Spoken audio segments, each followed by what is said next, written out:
Hello বন্ধুরা, কেমন আছে সবাই? Welcome to new blog. তো বন্ধুরা, আজ লাউ রান্না করবো। লাউটাকে কেটে নিয়েছি, কাঁচা লঙ্কা চিড়ে নিয়েছি, আর এই তো মাছটা ভেজে নিচ্ছি। আর লাউটা এখন সোমবারে দেব।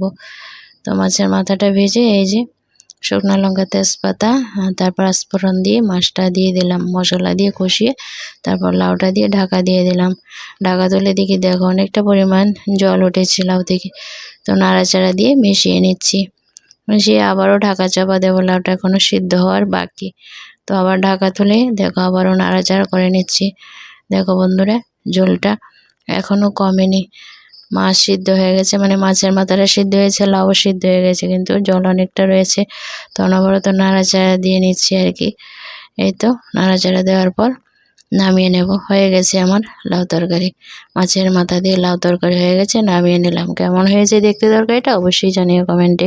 ভালো থেকো সবাই, পাশে থেকো সবাই। Thank you.